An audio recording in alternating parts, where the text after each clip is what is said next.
வணக்கம். இது ஐபிசி தமிழின் பிரதான செய்திகள். வாசிப்பவர் இருதிராச மதுரா. முதலில் தலைப்புச் செய்திகள். மனவேதனையில் மஹிந்த ராஜபக்ச 10 அமைச்சர்கள் 4 நியமனம். மட்டக்களப்பு புலனாய்வு கோப்பிலிருந்து நீக்கப்பட்ட ஈஸ்டர் தாக்குதல் தகவல்கள். சிஐடியின் அறிக்கை அதிர்ச்சி தகவல். எரிபொருளுக்கான புதிய விலை. இலங்கை வர்த்தகத்தில் உள்நுழையும் அமெரிக்கா. யாசித மற்றும் டெய்சிக்கு எதிராக வழக்கு ஒத்திவைப்பு. இன்று முதல் நடைமுறையாகும் கௌபே ஊடாக அபராதம் செலுத்தும் வசதிகள். பணிப்புறக்கணிப்புக்கு தயாராகும் தொடருந்து ஓட்டுநர்கள். பாடசாலைகளில் நடைமுறைப்படுத்தும் திட்டம். பாதுகாப்பு அமைச்சு நடவடிக்கை. தொடர்பான விரிவான செய்திகள்.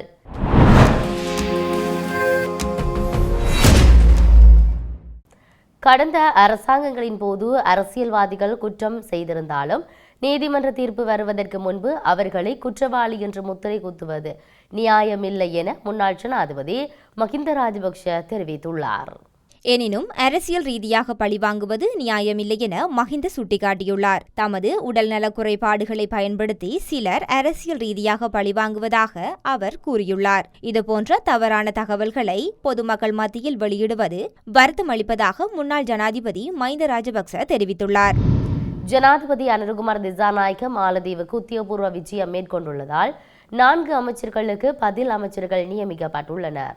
ஜனாதிபதியின் கீழுள்ள டிஜிட்டல் பொருளாதார அமைப்பு, பாதுகாப்பு அமைச்சு மற்றும் நிதி திரட்டல் மற்றும் பொருளாதார அபிவிருத்தி அமைச்சு ஆகிய அமைச்சுகளும் அமைச்சர் விஜித ஹேரத்தின் கீழ் உள்ள வெளிநாட்டு அலுவலர்கள், வெளிநாட்டு வேலைவாய்ப்பு மற்றும் சுற்றுலாத்துறை அமைச்சிற்கு பதில் அமைச்சர்கள் நியமிக்கப்பட்டுள்ளனர். இதன்படி தொழில் அமைச்சர் மற்றும் பொருளாதார அபிவிருத்தி அமைச்சராக கலாநிதி அனில் ஜெயந்த பெர்னாடோ, நிதி திரட்டல் மற்றும் பொருளாதார அபிவிருத்திக்கு பதில் அமைச்சராக நியமிக்கப்பட்டுள்ளார். பாதுகாப்பு பிரதி அமைச்சர் அருணா ஜெயசேகர பாதுகாப்பு பதில் அமைச்சராக நியமிக்கப்பட்டுள்ளார். டிஜிட்டல் பொருளாதார பிரதி அமைச்சர் ஏரங்க வீரரத்ன டிஜிட்டல் பொருளாதார பதில் அமைச்சராக நியமிக்கப்பட்டுள்ளார். வெளிநாட்டு அலுவல்கள் மற்றும் வெளிநாட்டு வேலைவாய்ப்பு பிரதி அமைச்சர் அருண் ஹேமச்சந்திர வெளிநாட்டு அலுவல்கள், வெளிநாட்டு வேலைவாய்ப்பு மற்றும் சுற்றுலாத்துறை பதில் அமைச்சராக நியமிக்கப்பட்டுள்ளார். மாலைதீவு ஜனாதிபதி முகமது முஹுதீனின் அழைப்பின் பெயரில் ஜனாதிபதி எதிர்வரும் 30ஆம் தேதி வரை மாலைதீவுக்கு இந்த விஜயத்தை மேற்கொள்ள உள்ளதாக வெளியுறவு அமைச்சு தெரிவித்துள்ளது. இந்த விஜயத்தின் போது அனுரகுமார மாலைதீவு ஜனாதிபதியுடன் இருதர பேச்சுவார்த்தைகளை நடத்த உள்ளதாகவும் இரு நாடுகளுக்கும் இடையிலான பரஸ்பர ஒப்பந்தத்தை மேம்படுத்துவதற்காக பல புரிந்துணர்வு ஒப்பந்தங்களை பரிமாறிக்கொள்வதாகவும் திட்டமிடப்பட்டுள்ளமை குறிப்பிடத்தக்கது.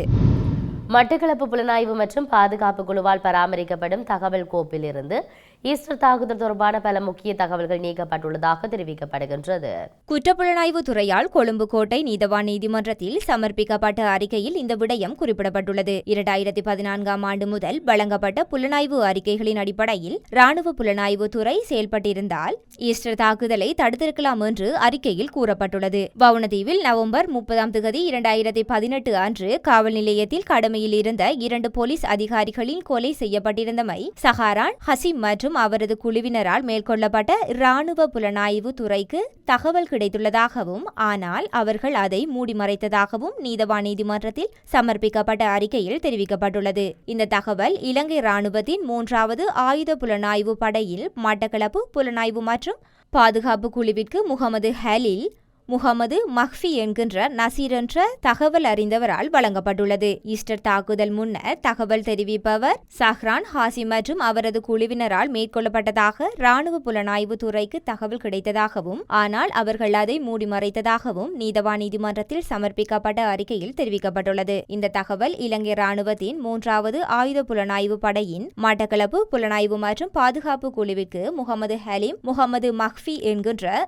நசீர் என்ற தகவல் அறிந்த வழங்கப்பட்டுள்ளது. ஈஸ்டர் தாக்குதலுக்கு முன்னர் தகவல் தெரிவிப்பவர் சஹ்ரான் ஹாசிம் உள்ளிட்ட இஸ்லாமிய அமைப்புகளின் நடவடிக்கைகள் தொடர்பாக தகவல் இலங்கை இராணுவத்தின் 3வது ஆயுத புலனாய்வு படையின் மட்டக்களப்பு புலனாய்வு மற்றும் பாதுகாப்பு குழுவிற்கு பல்வேறு சந்தர்ப்பங்களில் வழங்கப்பட்டதாக குற்றப்புலனாய்வு துறை கொழும்பு கோட்டை நீதவான் நீதிமன்றத்தில் தெரிவிக்கப்பட்டுள்ளது. வர்த்தக முறைகளை குறைப்பதற்கான முயற்சிகளின் ஒரு பகுதியாக இலங்கைக்கு எரிபொருள் விற்பனை தொடங்கும் முயற்சியில் அமெரிக்கா ஈடுபட்டுள்ளதாக அறிய முடிகிறது. இதன்படி கச்சா எண்ணெயின் மாதிரிகளை இங்கு நம்பகத்தன்மைக்காக சோதிக்க அமெரிக்கா அனுப்பியுள்ளதாக கூறப்படுகின்றது. அமெரிக்கா தனது சந்தையில் நுழையும் இலங்கை பொருட்கள் மீது 30% வரிகளை விதித்துள்ளது. எனினும் இலங்கை தற்போது தமக்கு சாதகமாக இருக்கும் வர்த்தக இடைவெளியை குறைக்க நடவடிக்கை எடுத்ததால் அதை மேலும் குறைப்பதற்காக சாத்தியக்கூறுகளை ஆராய்வதற்கான பேச்சுவார்த்தைகளுக்கு அக்டோபர் 1 வரை கால அவகாசம் வழங்கியுள்ளது.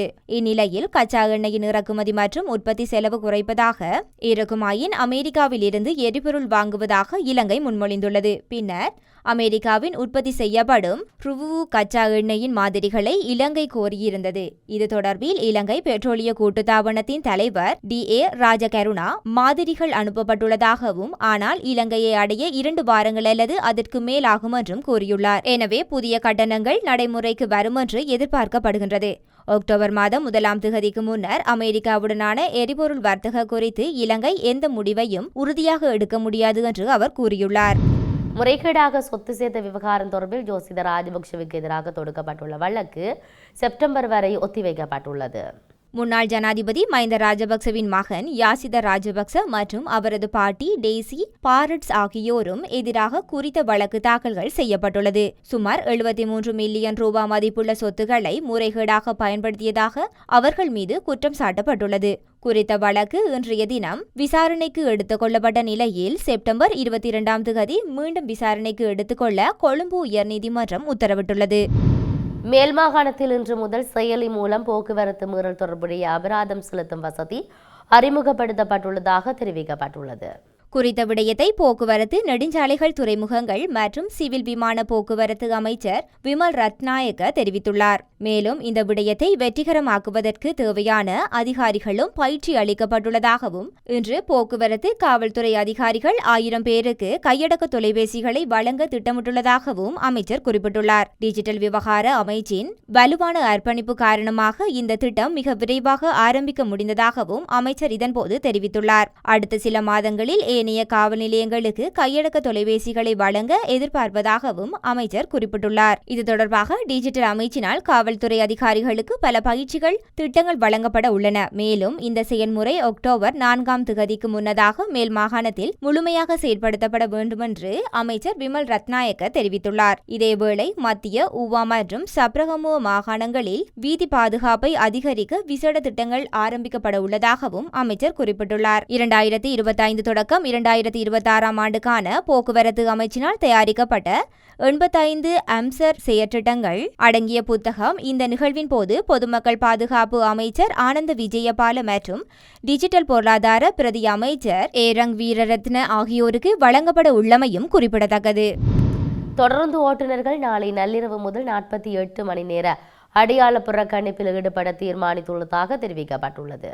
லோகோ மோட்டிவ் இயந்திர பொறியியலாளர்கள் சங்கத்தின் தலைவர் KAU கோந்தசிங்க இதனை தெரிவித்துள்ளார். ஒழுங்கற்ற சமிஞ்சை கட்டமைப்புகள் உள்ளிட்ட பல்வேறு பிரச்சினைகளுக்கு தீர்வு காணப்படாததால் குறித்த தீர்மானத்தை மேற்கொண்டுள்ளதாக அவர் தெரிவித்துள்ளார். பணிப்புறக்கணிப்பு காரணமாக நாடு முழுவதும் உள்ள அனைத்து தொடரோந்துகளும் சேவையில் ஈடுபடாது என்று லோகோ மோட்டிவ் இயந்திர பொறியியலாளர்கள் சங்கத்தின் தலைவர் குறிப்பிட்டுள்ளார். மாணவர்களுடைய போதைப் பொருள் பயன்பாட்டை எதிர்த்து போராடுவதற்காக பாடசாலை மட்டத்தில் குழுக்களை நிறுவுவதற்கு பொதுமக்கள் பாதுகாப்பு அமைச்சு நடவடிக்கை எடுத்துள்ளது. அபாயகர ஊடகங்கள் கட்டுப்பாட்டு சபையுடன் இணைந்து இந்த முயற்சி மேற்கொள்ளப்படுகின்றது. 1080 பாடசாலைகளில் ஏற்கனவே இதுபோன்ற குழுக்கள் அமைக்கப்பட்டுள்ளதாக பொதுமக்கள் பாதுகாப்பு பிரதி அமைச்சர் சுனில் வட்டகல தெரிவித்துள்ளார். ஒவ்வொரு குழுவிலும் பெற்றோர்கள், மாணவர்கள் மற்றும் அபாயகர ஊடகங்கள் கட்டுப்பாட்டு சபையின் பிரதிநிதி ஆகியோர்கள் அடங்குவர். மீண்டும் தலைப்புச் செய்திகள். மனவேதனையில் மஹிந்த ராஜபக்ச, பதில் அமைச்சர்கள் 4 நியமனம். மட்டக்களப்பு புலனாய்வு கோப்பிலிருந்து நீக்கப்பட்ட ஈஸ்டர் தாக்குதல் தகவல்கள். CIDயின் அறிக்கை அதிர்ச்சி தகவல். எரிபொருளுக்கான புதிய விலை. இலங்கை வர்த்தகத்தில் உள்நுழையும் அமெரிக்கா. யாசித மற்றும் டெய்சிக்கு எதிராக வழக்கு ஒத்திவைப்பு. இன்று முதல் நடைமுறையாகும் கௌபே ஊடாக அபராதம் செலுத்தும் வசதிகள். பணிப்புறக்கணிப்புக்கு தயாராகும் தொடர்ந்து ஓட்டுநர்கள். பாடசாலைகளில் நடைமுறைப்படுத்தும் திட்டம். பாதுகாப்பு அமைச்சு நடவடிக்கை. இத்துடன் IBC தமிழின் பிரதான செய்திகள் நிறைவு பெற்றன. உடனுக்குடன் செய்திகளை அறிந்து கொள்ள IBC தமிழ் என்ற நமது யூடியூப் பக்கத்தினூடாக இணைந்திருங்கள். வணக்கம்.